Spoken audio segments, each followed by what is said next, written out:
Welcome to the Deep Dive. We're your shortcut to getting really informed fast. Yeah, we take that dense source material, pull out the key stuff. Exactly. So you get the facts, the context, things you can actually use right now. And today we're digging into this really high traffic YouTube broadcast. It managed to cut across politics, scandal, and even cultural legacy. Quite a mix. It really is. Our mission basically is to quickly unpack three pretty different high-stakes subjects. They all seem connected, though, by these themes of, like, timing, public perception. And archives, right. Permanent records. So we've got this huge White House construction controversy happening during an economic crunch. Then there's this Democratic Senate candidate whose, let's say, digital past is catching up with him. Big time. And finally, something a bit different but really fascinating, Ben Stiller's family and this incredible archive they created. Yeah, and the sources really emphasize that. For anyone in the public eye, whether you're, running the country or telling jokes, timing and how things look are just critical. So we need to look beyond just, okay, what happened? Exactly. It's about why these details are coming out now and, what it all says about where things stand politically and culturally. Okay, so let's dive into that first topic. So, it is day 23 of the government shutdown, and the national debt just surged past $38 trillion. But you know who's going full steam ahead with the wrecking ball at the White House? You know who I'm talking about. He keeps changing the plan. Take a look. Won't interfere with the current building. It'll be near it, but not touching it. Right behind us, we're building a ballroom. They've wanted a ballroom for 150 years, and I'm giving that honor to this wonderful place. Right on the other side, you have a lot of construction going on, which you might hear periodically. It's about $300 million. It's set to do many, many things, including meetings of foreign leaders. I think there'll be nothing like it. And it's being paid for 100% by me and some friends of mine, donors, to it. The government's paying absolutely nothing. Your response to people who say that you haven't been transparent enough about this? I haven't been transparent? That some of your critics feel it should I've have gone for a I've review. shown this to everybody that would listen. Third-rate reporters didn't see it because they didn't look. You're a third-rate reporter, always have been. It's just, I hope there's a Stormy Daniels wing, at least.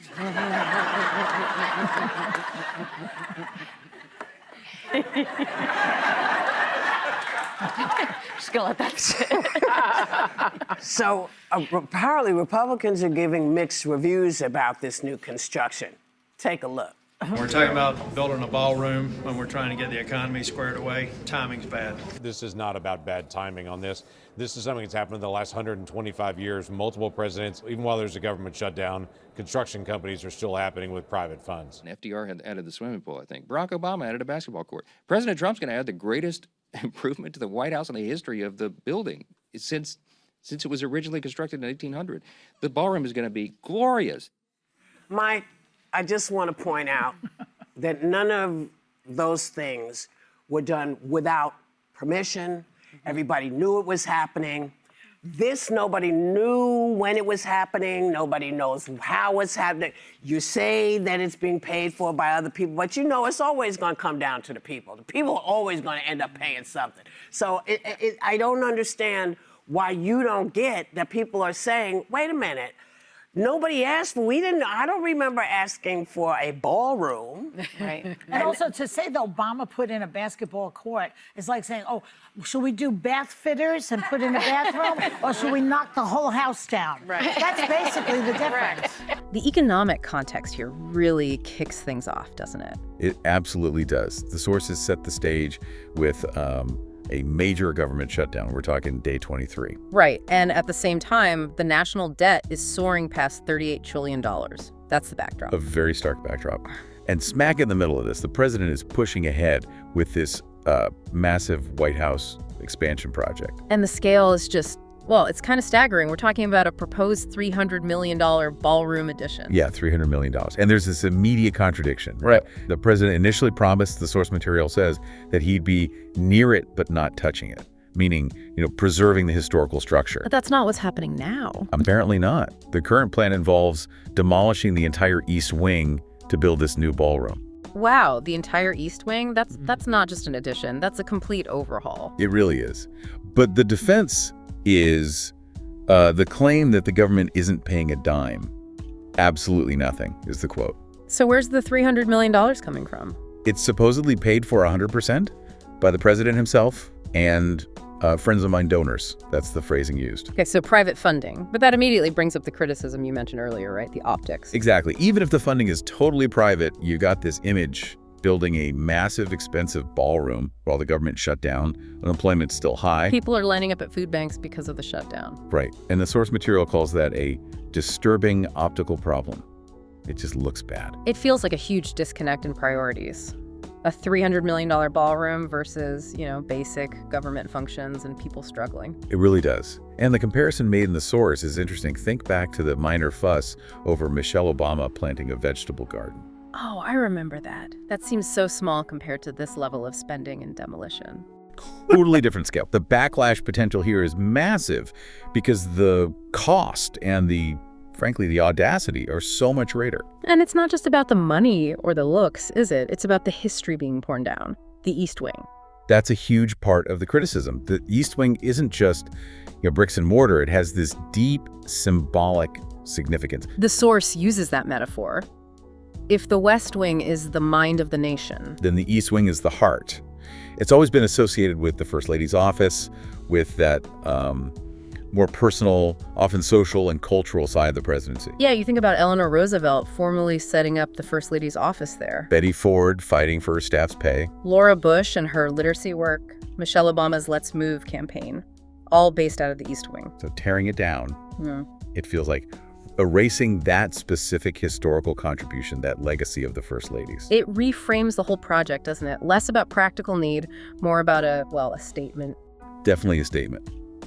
And interestingly, even Republicans seem divided on this, according to the source material. Oh, what are the different views there? Well, some are echoing the criticism we've discussed. The timing is just awful, totally tone deaf given the economy and the shutdown. Okay, that makes sense. But then you have others quoted saying this project is, get this, the greatest improvement to the White House in the history of the building since it was originally constructed in 1800. Whoa, wait.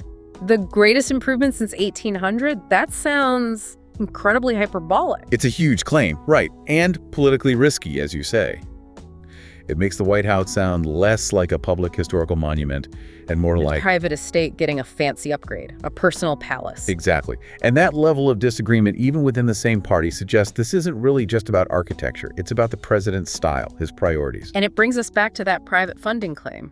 If it is 100% private, then the sharpest criticism becomes about ethics, about this idea of pay for play. Right. We should probably spell that out a bit more for you listening. What does pay for play mean in this context? It's not just about getting invited to the opening party, is it? No, not at all. The concern is much deeper. It's the fear that the corporations or the wealthy individuals who write these massive checks, $10 million, $20 million, maybe more, that they'll feel like they've bought something more than just naming rights or goodwill. Precisely. That they'll feel entitled to, special access, policy meetings, maybe influence over regulations or decisions that affect their business. Because they essentially funded a permanent part of the White House structure. That's the worry. They've metaphorically bought a piece of the White House.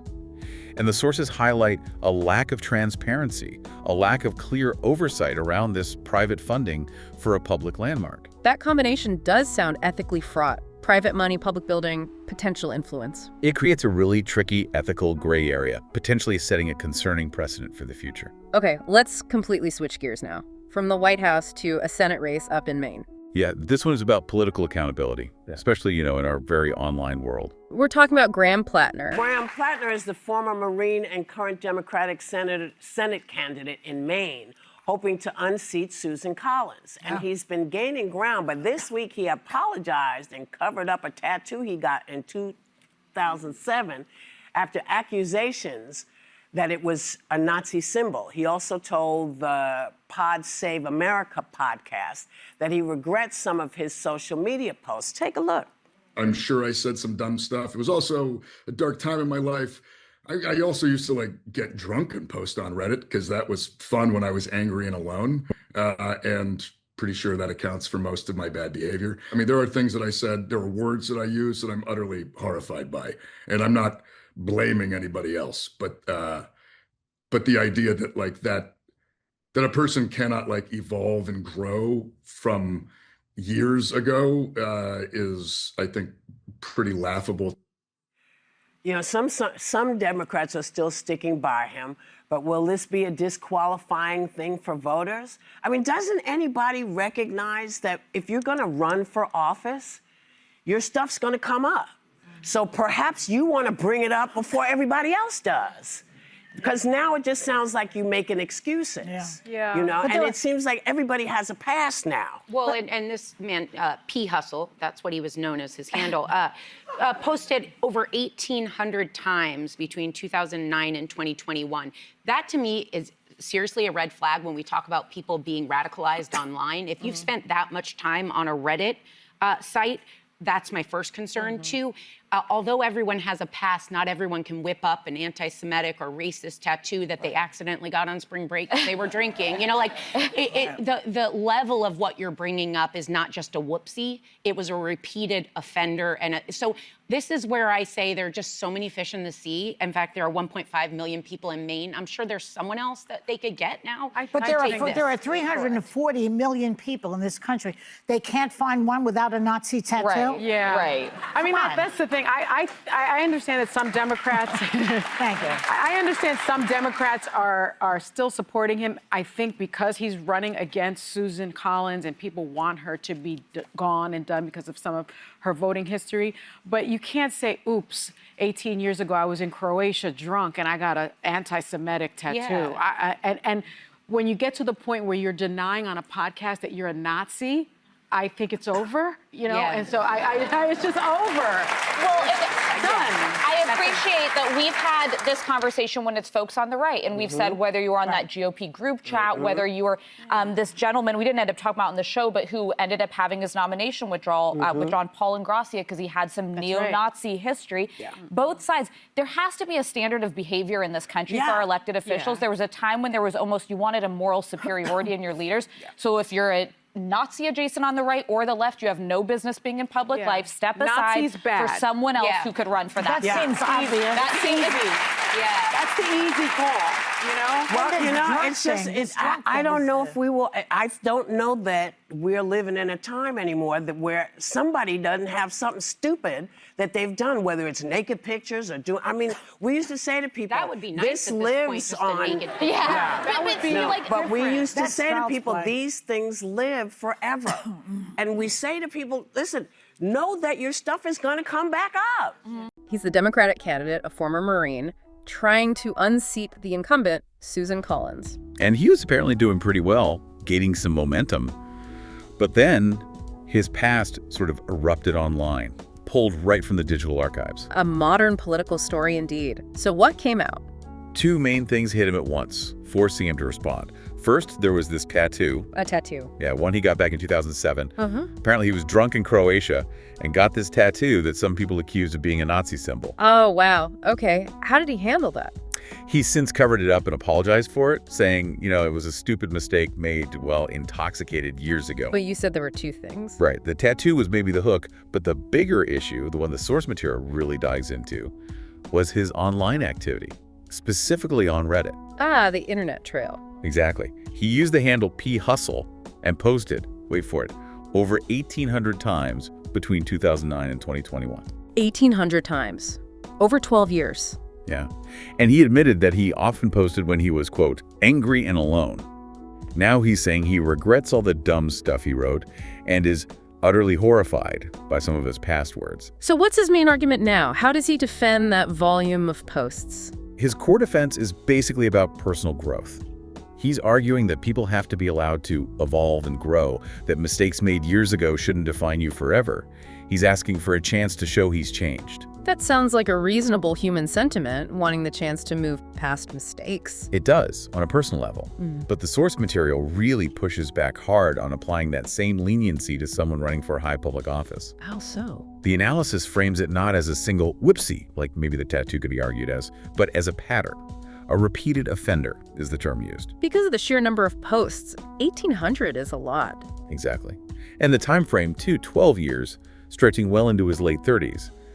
The argument is that this looks less like youthful indiscretion and raises more serious questions, perhaps about online radicalization or just deeply ingrained attitudes. So it's the pattern and the duration that makes it harder to excuse as just dumb stuff. That's the crux of it. The source material makes a pretty blunt point. There needs to be a high standard of behavior for public officials. The quote was something like, if someone is Nazi adjacent on the right or the left, they just shouldn't be in public life. That's a strong statement. It suggests the volume and nature of his posts crossed a line. It does, and it makes it really difficult for voters to just brush it off as, a momentary lapse or ancient history. It really highlights the whole issue of the internet's permanence, doesn't it? Latner's 41. He grew up as the internet became, well, everything. Right, and the expectation now, especially for people in that generation who seek public office, is that this stuff lives forever. Your digital footprint is permanent. You have to assume that anything you posted online, Reddit, social media, forums, will come back up if you step into the spotlight. Absolutely. And it seems he didn't get ahead of this narrative. He didn't own it early on. So now he's reacting, trying to explain this pretty extensive dark archive he created himself. So the main race becomes a sort of test case then? In a way, yeah. It tests whether we still expect political candidates to have this perfectly clean, almost pre-digital past, or if we now have to accept that maybe everyone has some online skeletons, and the question is how they handle them. That's a heavy question, and it's interesting. While politicians might see the permanent digital archive as this huge liability, for artists, it can be the opposite, right? Yeah. A blessing, a treasure trove. Exactly.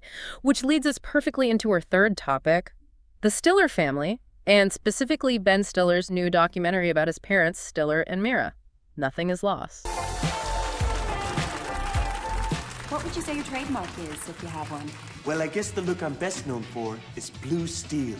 What's that look like? It's impressive. And then there's Ferrari and the Tigre. The Tigre's a lot softer. It's a little bit more of a catalog look. I use it for footwear sometimes. Can I see that?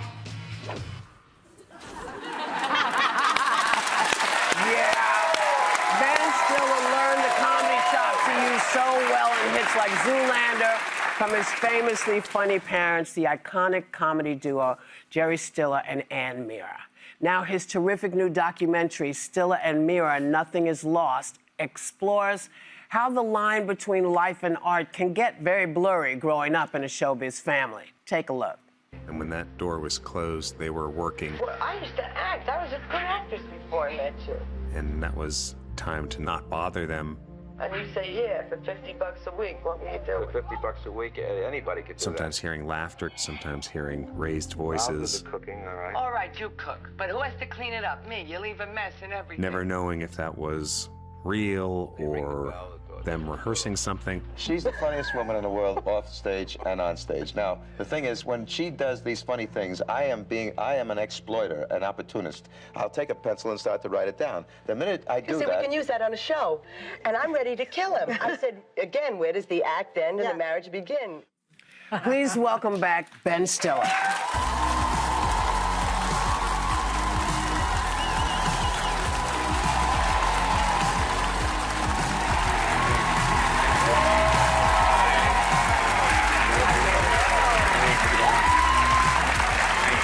So, your mom and dad were comedy greats, and this doc shows a different, more personal side of them. But what made you want to do that at this time? Yeah, I mean, it was really when my dad passed away 5 years ago, and it was during COVID, and couldn't do a memorial, and I was just thinking about, how to kind of process also, what had happened. My mom had died 5 years earlier, and I knew there was all this stuff that they had saved, and I felt like I wanted to do something about them. That was the beginning of it. Just like, and also the apartment that we grew up in, that we knew we were going to sell it, and I wanted to capture it on film, so I just went in a few weeks after my dad was gone and just started filming, and then 5 years later got to what the movie is. Yeah.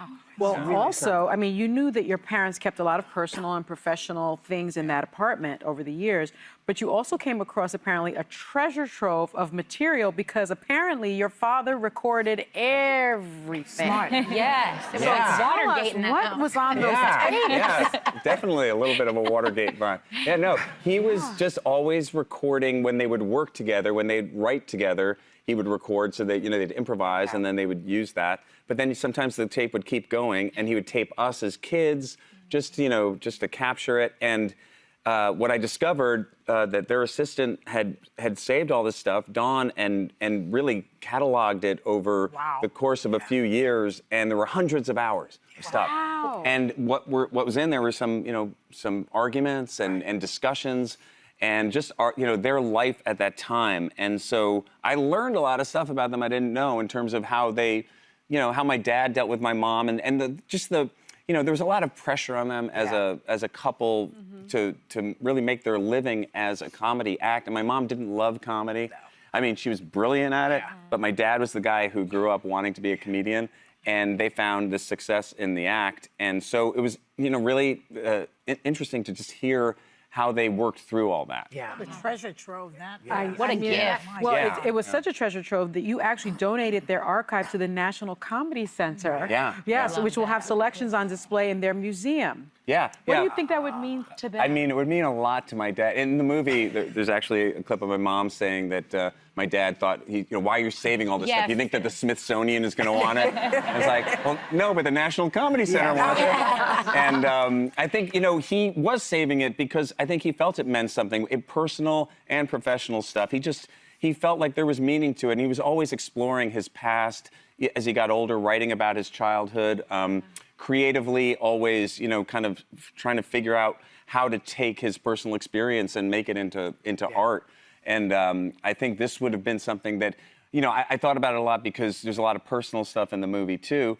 I thought about, how my dad would react to it, how my mother would react to it, and kind of going through that process of figuring what was okay to put out there. And I think they would have had different points of view on it. But ultimately, I think my dad would have appreciated the fact that, something was done with it. Yeah, really. I think he would have. Yeah. By the way, the Comedy Center is in Jamestown, New York. Yeah. It's really Lucille Ball's hometown. I performed up there one time. It's a terrific place for comedians to go to, and everybody. Yeah, it's just great that there's a place that you can go and have all this stuff, available. And, the process of making this stuff is really, it's really interesting in terms of, for my dad, he was, constantly taking these improvs that they did together and then, transcribing them.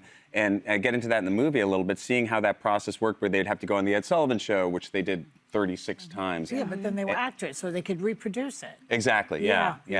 Or that part where your sister comes in and they say, we're rehearsing, and the next time she's like, were you rehearsing? He goes, no, that was a real fight. Which brings me to this, because in the piece, you say that you see how they didn't really feel that they raised you exactly the way they should have. Let's watch the clip. Okay. How are Ben and Amy? I know that they obviously followed in your footsteps in show business, but was there any advice that you gave them? We were such lousy role models. I mean, we were always trying to get rich and famous and do a show. We take them on the road with us. That's where they were. They played every playground outside of Cleveland, Indianapolis. Wherever we played, I know, but we weren't always there. You have selective memories, sweetheart. I'm sure it's rough, I would think.